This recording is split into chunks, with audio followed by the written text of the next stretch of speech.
Ayer a la tarde, en la soledad más absoluta del enorme edificio de Tribunales 2, no había un alma.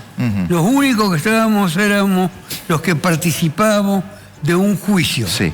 De un juicio que terminó ayer con el resultado que cada una de las partes había previsto o había propuesto para la resolución de un conflicto muy interesante con muerte como proyecto que no se consumó, por eso era una tentativa de homicidio en un lugar del interior de Córdoba, de Colonia Tirolesa, pero lo llamativo, lo sorprendente, era el silencio total del tribunal. No había una persona, ya se habían ido todos los trabajadores, que solamente quedaban 3 jueces técnicos, secretaria, el personal, el fiscal de la Cámara, la asistente del fiscal, los policías de custodia, el jurado popular, constituido por 12, 8 titulares, 4 suplentes, los abogados defensores, Sebastián Becerra y quienes hablan, y el acusado, obviamente, que tenía que esperar el resultado del debate. El final del debate, que ya lo habíamos adelantado la semana pasada. O sea, este es el final, es el desenlace. Usted se iba ese día a la audiencia del juicio cuando nos hizo todo el corolario. Hoy vamos a conocer el resultado. Y hoy llegamos al final. A ver. Y el final fue verdaderamente largo. Contrariamente a lo que muchos suponían que iba a ser breve. Duró mucho tiempo. Es decir, que el jurado popular se manifestó en su verdadero rol, digo yo, porque los jueces técnicos probablemente ya tenían una idea. Recuerden ustedes que en aquel entonces yo dije que el pedido del fiscal, el doctor Fenol, de la Cámara Quinta del Crimen, y de la querellante oficial en representación de la víctima de estos hechos, había solicitado 13 años y 8 meses de prisión por los delitos de tentativa de homicidio agravado por el vínculo, porque en el momento en el que se produjo el hecho, la pareja, que era protagonista de la historia, se encontraban legalmente casados, luego se separaron, el hombre se fue a vivir separado, divorciado, a Colombia, contrajo otro matrimonio, le ordenaron la captura, lo trajeron a la Argentina y lo juzgaron en Córdoba, que es el lugar de la competencia. La larga deliberación hacía pensar en alguna definición distinta a la que habían patrocinado y promovido el fiscal y la querellante. Nosotros, a su vez, habíamos propiciado otra, también distinta. Bueno, el jurado tomó una decisión junto con el Tribunal Técnico por unanimidad diferente. Resolvió, le cuento en breve, en segundo, el hecho. Se habían juntado una noche 2 parejas, una de ellas era la de este matrimonio y otra la de 2 amigos. Salió la chica, que sería la presunta víctima de la historia, en una moto, y de pronto se produjo un llamado originariamente y por bastante tiempo accidente. Se cayó. La caída le produjo una fractura craneana gravísima, la fractura. Estuvo más de 3 meses de atención hospitalaria para poder salir de la situación en la que se encontraba. Muy difícil, no solamente las consecuencias, sino también definirlas desde el punto de médico, etcétera, sino también la forma en que se había caído. En un lugar, en un terreno que no era apto para ir ni a gran velocidad, tampoco la moto circulaba a mucha velocidad, y había una serie de vericuetos en el camino, casi laberínticos, y había que establecer bien qué era lo que le había sucedido a la chica. Y segundo, si alguien había visto lo que había sucedido. Claro. Bien. Se cae.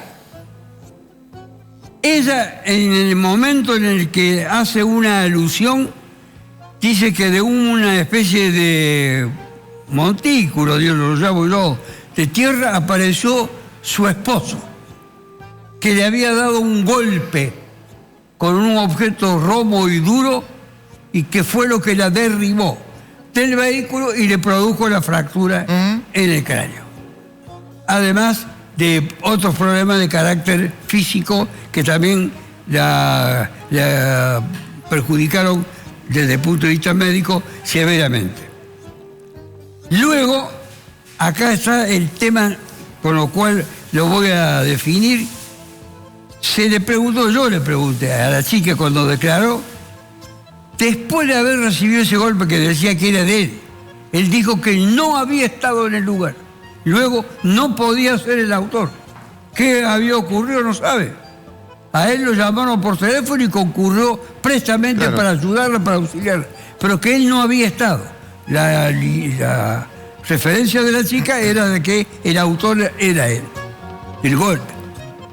Pero le pregunté, después de ese golpe, suponiendo que él fuera el autor del golpe, ¿le dijo algo? ¿Intentó pegarle de nuevo? No. ¿No le intentó pegar de nuevo? No. ¿Le dijo algo? No. ¿La acompañó en la ambulancia? Sí. Entonces, la idea que existía ahí era, ¿cuál había sido la finalidad? Supongamos, de darle el golpe y luego, teniéndola a su disposición en estado de indefensión, pudiéndole pegar, pudiéndole insultar, pudiéndola de alguna manera humillar, etc., no dijo nada.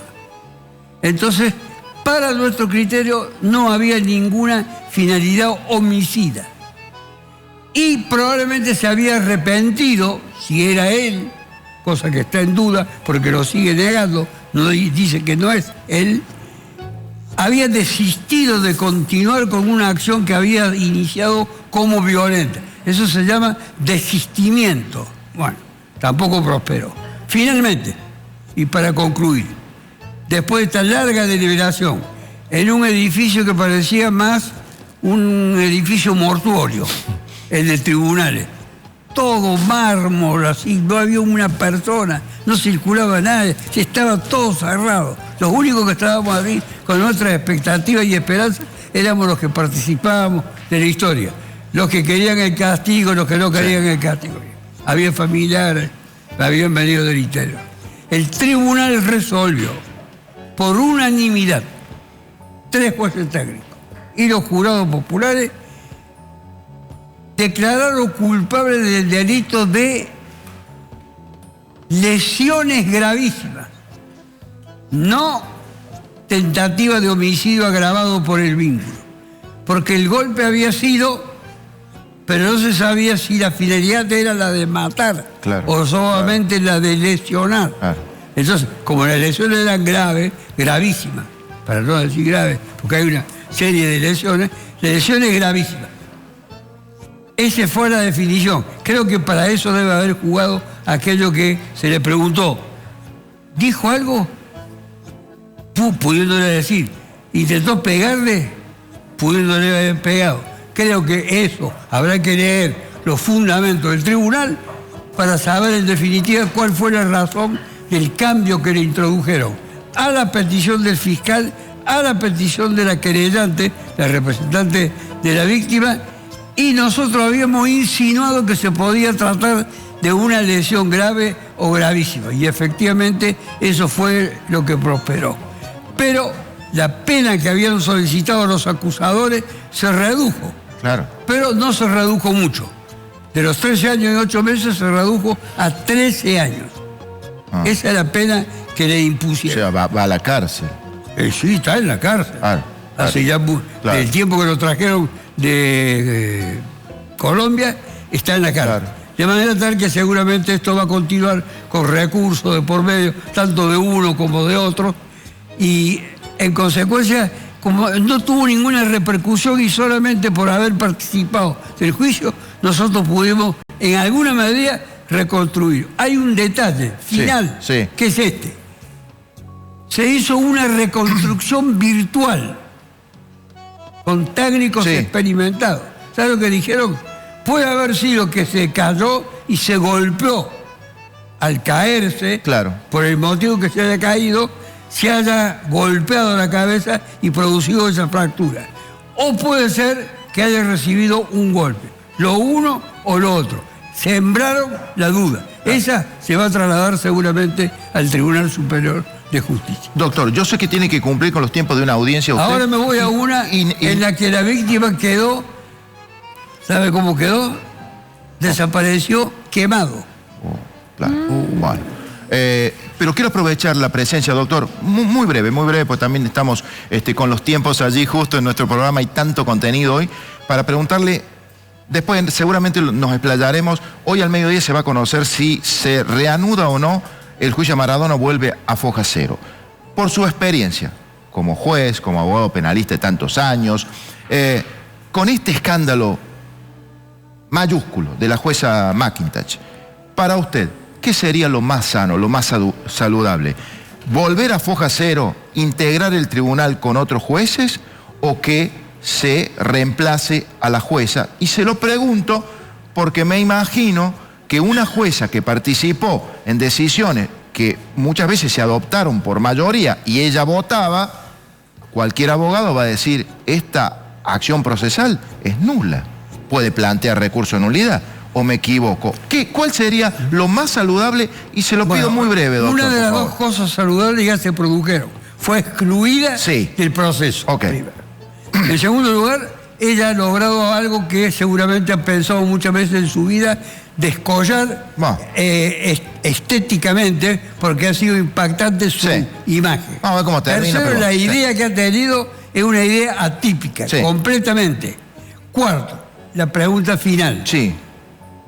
¿Hacemos el juicio de nuevo o traemos un tercero? Ese tercero no estuvo.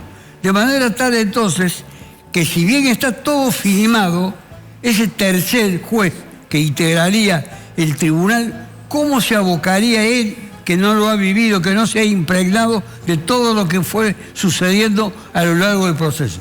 La salida más lógica, pero lo que no quiere decir que sea la más justa, sería hacer el juicio nuevo. Bien, doctor, muchísimas gracias, un gusto como siempre. Igualmente. Y después seguramente, tengo mucha suerte. En función de lo que se resuelva hoy, lo hablaremos en extenso. Todo gusto. Gracias, doctor, un gustazo. Bueno.